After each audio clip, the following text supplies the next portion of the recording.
Bom dia, bom dia, bom dia, gente!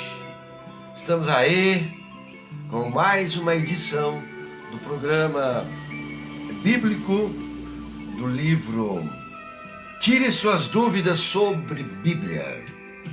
Bom dia você que está chegando aí na Rádio Áurea Polonesa, não é? Tire suas dúvidas sobre a Bíblia. 159 respostas esclarecedoras que o Padre José Bortolini nos oferece. É uma preciosidade esse material. E cada dia você pode acompanhar um capítulo, né? Perdeu o de ontem? Não tem problema, vai lá no Face, vai ali no Face da minha página ou da Rádio Áurea Polonesa e ali você encontra na linha do tempo, você encontra a versão de ontem, capítulo 2º, encontra de segunda-feira o primeiro capítulo. E hoje, eu quero agradecer muito então a Paulus Editora, Padre Claudiano, Padre Frutuoso, Padre Valdecir Conte, né? Quer dizer, quero agradecer meus amigos paulinos, né? De onde eu também herdei muita cultura, na área da comunicação e espiritualidade paulina. E é por isso que, seguindo os passos de José Bortolini, nesse livro aí, eu quero falar hoje sobre o capítulo 3. O capítulo 3 que nos fala assim: por que os livros da Bíblia têm capítulos e versículos? Pois é, por quê? A gente escreve textos. Quando você escreve uma carta para alguém, hoje não escreve mais carta, hoje manda e-mail, não é? WhatsApp. Não tem capítulo 1, versículo 2, não tem nada dessas coisas, não.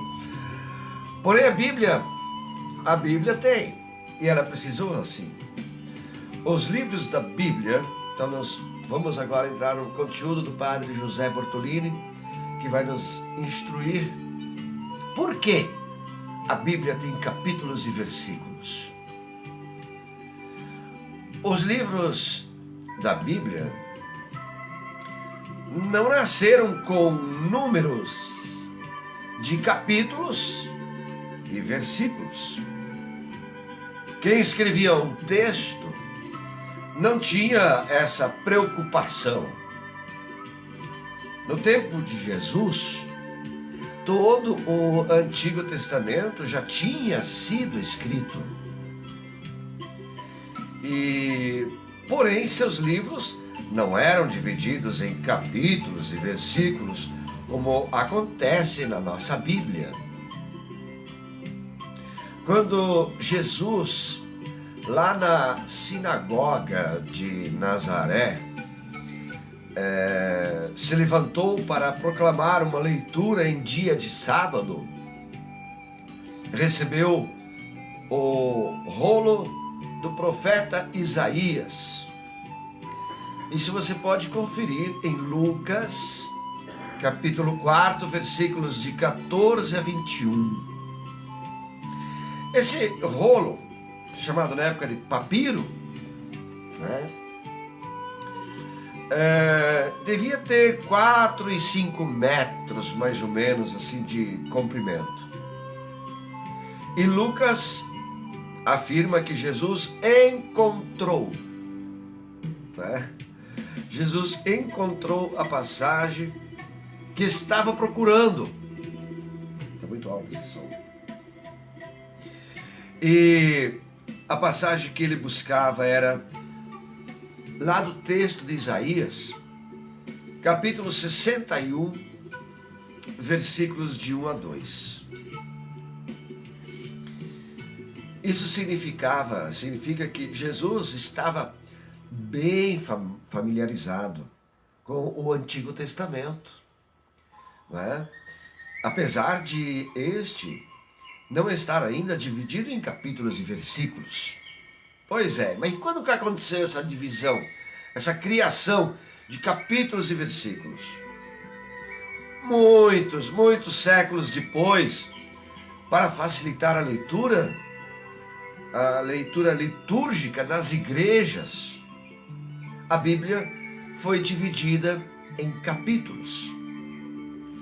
Isso aconteceu no ano de 1226.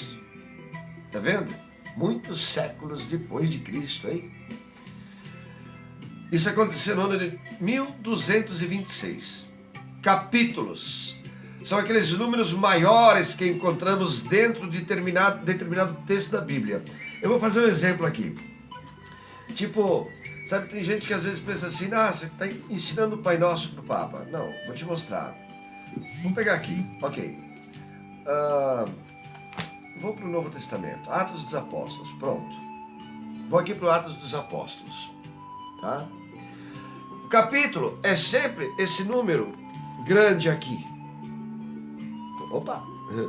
O capítulo é sempre esse número grande aqui. Os versículos são esses numerozinhos que vão aparecendo dentro do texto. O capítulo é esse número grande. Aí você vai ver os versículos aqui, ó, distribuídos. Percebeu? Peguei a Bíblia de Jerusalém, que é uma das minhas preferidas. Ela e a Bíblia do Peregrino são as Bíblias que eu uso para estudo. E para a catequese, prefiro a Bíblia edição pastoral. Tudo da Paulus Editora. Muito bem, e mais tarde, então, para facilitar o estudo,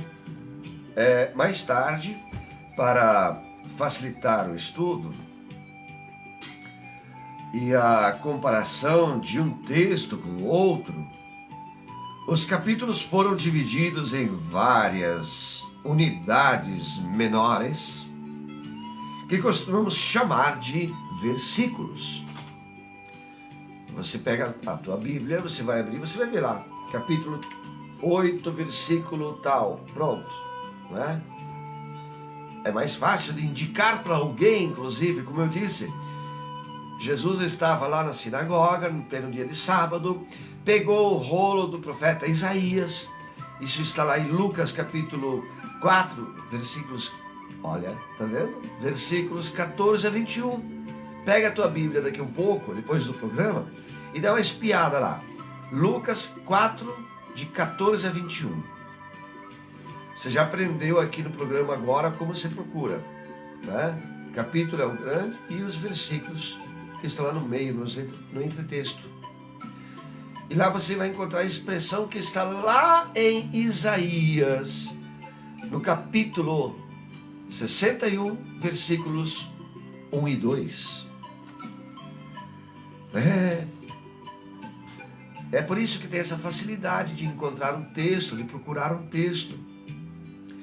E são aqueles números, portanto, menores, os versículos, né, que nós encontramos espalhados por toda a Bíblia.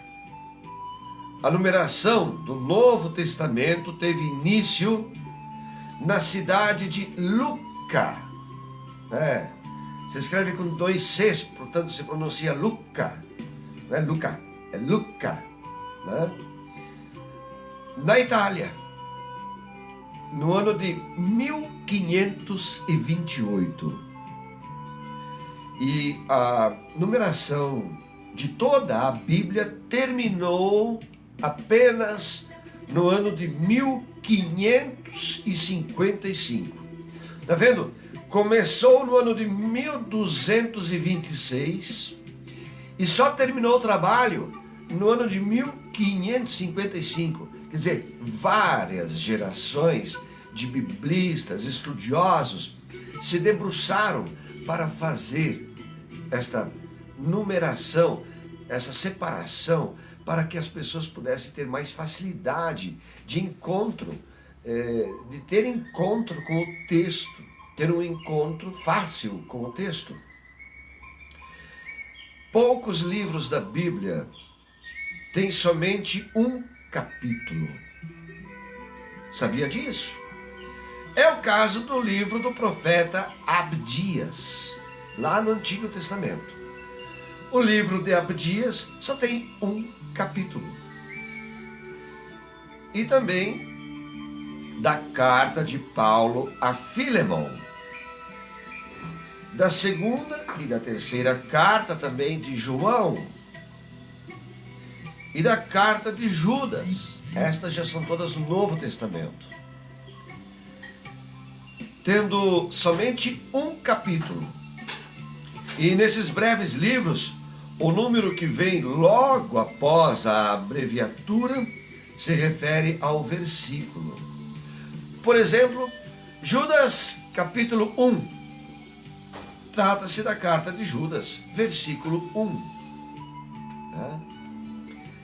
E às vezes, as citações bíblicas podem trazer saltos de versículos e até de capítulos. Aí são usados outros sinais, por exemplo, ponto e vírgula. Aí o ponto e vírgula separa livros da Bíblia e também capítulos. Separando livros, por exemplo, Mateus capítulo 9, versículo 1, ponto e vírgula, Marcos capítulo 1, versículo 14. Numa leitura que às vezes tem na igreja, pega dois pedaços assim, tá vendo? O ponto e vírgula separa dois livros, ou até diferentes textos dentro do mesmo capítulo. E nesse caso, o ponto e vírgula está separando uma citação do Evangelho de Mateus de uma citação do Evangelho de Marcos. Esse exemplo que eu citei aqui agora. Quer dizer, eu não, é o Padre Bortolini, né? É o nosso material de estudo aqui do livro Tire Suas Dúvidas sobre a Bíblia, da Paulus Editora. E o ponto e vírgula separa também capítulos dentro de um mesmo livro. Né? Por exemplo, Mateus capítulo 9, versículos de 1 a 8, ponto e vírgula, pula lá para o capítulo 10, versículos de 1 a 4. Junção de acordo com o contexto de um tema. Significa que é preciso ler os primeiros 8 versículos do capítulo 9, de Mateus, e os primeiros 4 versículos do capítulo 10º do Evangelho de Mateus. O ponto separa versículo de versículo. Por exemplo, Mateus capítulo 9, versículo 1, ponto até o versículo, aí pula para o versículo 3º. Mateus 9, 1, 3. Significa que será preciso ler os versículos 1 e 3 do capítulo 9 do livro de Mateus, pulando o versículo 2. Tem mais ainda. Tem o hífen. E o hífen indica a sequência do capítulo ou de versículos. Sequência de capítulos, por exemplo. Mateus 9, hífen 10. Quer dizer, a leitura dos 2 capítulos. Indica que é necessário ler os capítulos 9 e 10 de Mateus. Sequência de versículos, por exemplo. Mateus 9, 1 a 8, é com hífen de um para o outro número. Indica que se deve ler o capítulo 9 de Mateus, do versículo 1 até o versículo 8. E quando encontramos uma letra A ou B, né, como indicação, depois de um versículo, isso significa que estamos citando apenas a primeira parte do versículo, quer dizer, letra A. Ou a segunda parte, então vamos para a letra B, daquele versículo determinado. Às vezes, depois da citação de um versículo, há também um S, ou dois S's. Né? Isso significa que são citados um ou mais versículos depois desse. Eita, que bom, né? Olha aqui, estamos no 3º capítulo do nosso curso bíblico aqui da Rádio Áurea Polonesa. Te convido, não pode acompanhar de manhã? Olhe à tarde, olhe à noite, não importa. Está aqui na linha do tempo, depois na minha página, na página da Rádio Áurea Polonesa. Meu muito obrigado à loja, a Paulus Editora, sim, que tem muitas lojas da Paulus, inclusive a última inaugurada agora em Fortaleza, a reinaugurada em Campinas, onde está trabalhando meu amigo, grande colega, Rafael Cassul Fernandes, né? E tantos amigos paulinos espalhados aí pelo Brasil afora e pelo mundo. Então, está ali a dica.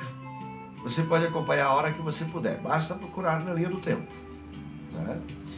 E muito obrigado também aos nossos patrocinadores. Nicanor Móveis sob medida, Loja Lívia Modas, Lotérica Fortuna, Funerária Chilowski. Ok, agora você continua aí com a nossa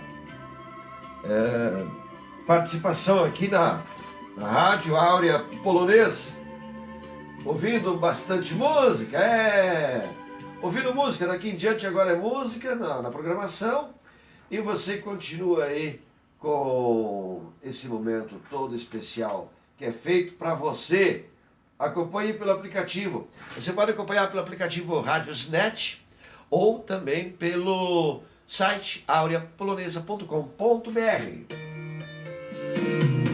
Grave bem esse endereço, aureafm.tor,